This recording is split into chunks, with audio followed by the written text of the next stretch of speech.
ஏடிஎம்கேல கூட்டணி பேச்சுவார்த்தைகள் அவங்க கொஞ்சம் கட்சி தான் என்ன, அவங்க பேச்சுவார்த்தையை ஆரம்பித்து இன்னும் எதுவுமே தொடலை. பாஜகவுக்கும் ஏடிஎம்கேக்குமே எத்தனைங்கிற முடிவுக்கு அவங்க வரல. இதில் யார் மேஜர் பார்ட்னர் யார் மைனர் பார்ட்னருங்கிற முடிவும் அங்கே வரல. அப்படி இருக்கிற போது நீங்கள் அவங்களையும் எங்களையும் அது இடியாப்பா சிக்கல், அதையே எங்களோட சேர்த்து ஒன்று கொண்டு வர்றீங்க.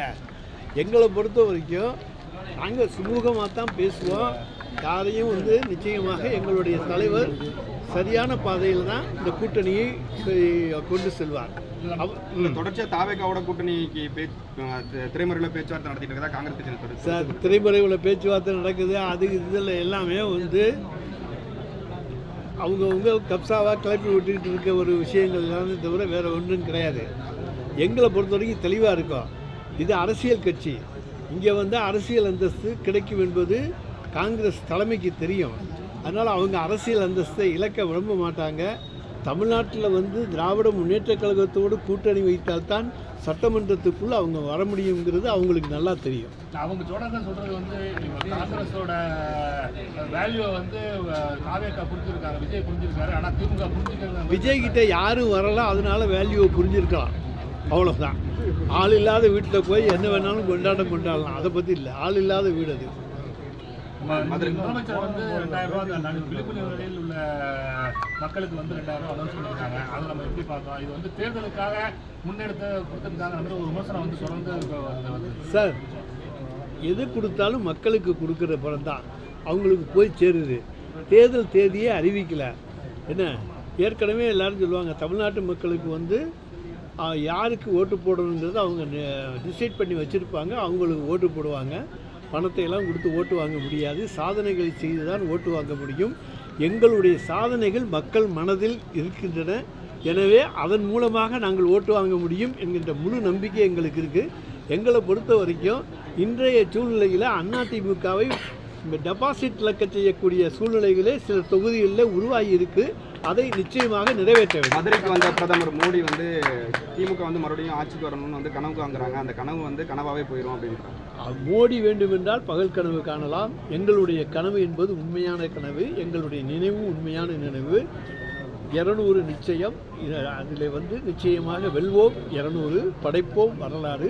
அது தமிழ்நாட்டு சரித்திரத்தின் வரலாறு. நாங்கள் பிரச்சாரத்தை தொடங்கிட்டோம். ஆனால் திமுக கூட்டணி பிரச்சாரத்தை கூட தொடங்கலை, கூட்டணியை கூட இறுதி செய்யலன்னு எடப்பாடி பழனிசாமி விமர்சனம் பண்ணியிருக்காரு. நாங்கள் வீடு வீடாக போயிட்டோங்க. டோர் கேன்வாசிங் போயிட்டோம். இதுவரைக்கும் இந்திய சரித்திரத்தில் இல்லாத அளவுக்கு தேர்தல் தேதியை அறிவிப்பதற்கு முன்னாலேயே வீடு வீடாக சென்று மகளிர் பரப்புரையை நடத்தி இருக்கிற ஒரே இயக்கம் திராவிட முன்னேற்ற கழகம். ஒவ்வொரு வீட்டு வாசலையும் நாங்கள் தொட்டுவிட்டு வந்திருக்கிறோம். ஒவ்வொரு வாக்காளரையும் சந்தித்து விட்டு வந்திருக்கிறோம். ஒரு முறைக்கு 2 முறை சந்தித்திருக்கிறோம். தொடர்ந்து அதிமுகவில் இருக்கிறவங்க திமுக இணைஞ்சிக்கிட்டே இருக்காங்க. இது பல்வேறு விமர்சனங்கள் வருது. அதிமுகவில் இருந்து நல்லா வேலை செஞ்சுட்டு திமுக ஏற்கனவே இருக்கிற சரியாக வேலை செய்யாதனால தான் அங்கேருந்து ஆட்கள் இருக்கிறாங்க ஒரு குற்றச்சாட்டு. அதெல்லாம் கிடையாது. திராவிட முன்னேற்ற கழகத்தில் இருக்கின்றவர்கள் மிகச் சிறப்பாக பணியாற்றக்கூடியவர்கள் என்பது திராவிட முன்னேற்ற கழகத்தினுடைய தலைமைக்கு நன்றாக தெரியும். அவர்கள் என்றைக்குமே வந்தாரை வரவேற்கின்றவர்கள். அவர்களையும் வாழ வைக்க வேண்டும் என்கின்ற எண்ணம் உள்ளவர்கள் தான் திராவிட முன்னேற்ற கழகத்தில் இருக்கிறார்களே தவிர அவர்களை எல்லாம் வெறுத்து ஒதுக்க வேண்டும் என்கின்ற எண்ணத்திலே இங்கே கிடையாது. எங்களை பொறுத்த வரைக்கும் யார் வந்தாலும் அவர்களுடைய தகுதிக்கேற்பத்தான் எங்களுடைய முதலமைச்சர் அவர்கள், எங்கள் கட்சி தலைவர் அவர்கள் எந்த முடிவையும் எடுப்பார், எந்த பதவியும் கொடுப்பார். தேசிய ஜனநாயக கூட்டணி ஆட்சி அமைஞ்சாதான் சட்ட ஒழுங்கை உறுதி செய்ய முடியும் அப்படின்னு பிரதமர் மோடி சொல்றாரு. அதே நேரத்தில் ஊழல் குற்றச்சாட்டு கடுமையாக வைக்கிறாரு. மதுபானத்தில் மட்டுமே 40 லட்சம் கோடி ரூபாய் ஊழல் பண்ணியிருக்காங்க அப்படின்னு சொல்றாரு. ஊழல் போடுறதுல அமைச்சர்களுக்குள்ள போட்டி இருக்கு அப்படின்னு விமர்சனம் பண்ணிட்டு போயிருக்காரு. அதாவது மதுபான ஊழல்னு சொல்லி டெல்லியில் போட்டு அங்கே ஆம் ஆத்மி கட்சியையே அந்த ஊழல் குற்றச்சாட்டுக்கு ஆளாக்கி தேர்தலையே ரொம்ப கஷ்டப்பட வச்சாங்க. அதாவது இன்றைக்கு ஆட்சி அதிகாரம் தங்களுடைய கையில் இருக்கிறது என்பதற்காக பொய்யான ஊழல் குற்றச்சாட்டுக்களை சொல்லுவதில் மிக மிக வல்லமையான கட்சி பாரதிய ஜனதா கட்சியும் நம்முடைய மாண்புமிகு பாரத பிரதமர் அவர்களும் தான் ஆவார்கள். எனவே அவர்களுடைய குற்றச்சாட்டுக்களை மக்கள் நம்ப மாட்டார்கள். எல்லா கேஸும் அடிபட்டு இருக்கு. அவங்க எந்த குற்றச்சாட்டையும் நிரூபிக்கலை, யாரையும் குற்றவாளி என்று கொண்டு போய் நிறுத்த முடியவில்லை. எனவே எங்களை பொறுத்த வரைக்கும் 40 லட்சம் கோடினா எங்கே கொண்டு வைக்கிறது? அவருக்கு தெரியும். அவர் வந்து பல நாடுகளில் சொத்துக்கள் வாங்கியிருக்கலாம், அவருக்கு அம்பானி அதானி இருக்கலாம், அவங்களுடைய துணையோடு எது வேணாலும் செய்யலாம். அதை பற்றிலாம் எங்களுக்கு கவலை இல்லை. எங்களை பொறுத்தவரைக்கும் எங்கள் கட்சியில் நாங்கள் யாரும் எந்த தப்பும் பண்ணலை. எந்த நீதிமன்றத்தையும் எந்த வழக்கையும் நாங்கள் சந்திப்பதற்கு எப்பொழுதுமே தயாராக இருக்கிறோம். அவங்க கூட்டணி வந்தாலும் முடிவு செய்ய முடியும்னு சொல்றாங்க. சட்ட ஒழுங்கு வந்து தான் பாருங்கள், குஜராத்லேயும் ராஜஸ்தான்லேயும் மத்திய பிரதேசத்துலேயும் அங்கெல்லாம் போய் சட்ட ஒழுங்கை பார்த்துட்டு அதுக்கப்புறம் பாரத பிரதமர் மோடி அவர்கள் இங்கே வந்து பேசினால் நன்றாக இருக்கும். திருப்பரங்குன்றம் விவகாரத்தில் நேற்று நீதிமன்றம் வந்து கருத்தை வந்து சொல்லியிருக்காங்க. நாளைக்கு இன்னைக்கு மாலைக்குள்ள வந்து 5 பேரை வந்து அந்த பூஜை செய்யறதுக்கு அனுமதி செய்யணும் அப்படிங்கிறது ஒரு கருத்து சொல்றாங்க. அது மாதிரி உங்கள் மீது கடுமையான விமர்சனத்தை நீதிபதி வைக்கிறாரு. அதை நம்ம என் மீது நீதிபதி எந்த விமர்சனத்தையும் வைக்கலை. அதனால நீங்கள் பாட்டு நீதிபதி மீது அனாவசியமான குற்றச்சாட்டை சொல்லி மாற்றிக்கொள்ளாதீர்கள். என் மீது எந்த விமர்சனமும் வைக்கப்படவில்லை. எனவே இன்றைக்கி வந்து நீதிமன்றம் ஒரு தீர்ப்பை சொன்னால் அந்த தீர்ப்புக்கு கட்டுப்பட வேண்டியது இந்திய குடிமகனுடைய கடமை. ஏன்னா இந்தியாவினுடைய பாதுகாப்பு அமைப்பு என்பது நீதிமன்றம் தான். எனவே நீதிமன்றம் சொல்லுவதில் சரியாக இருக்கிறதா தவறாக இருக்கிறதா என்கின்ற விளக்கத்துக்கெல்லாம் செல்ல வேண்டிய அவசியம் கிடையாது.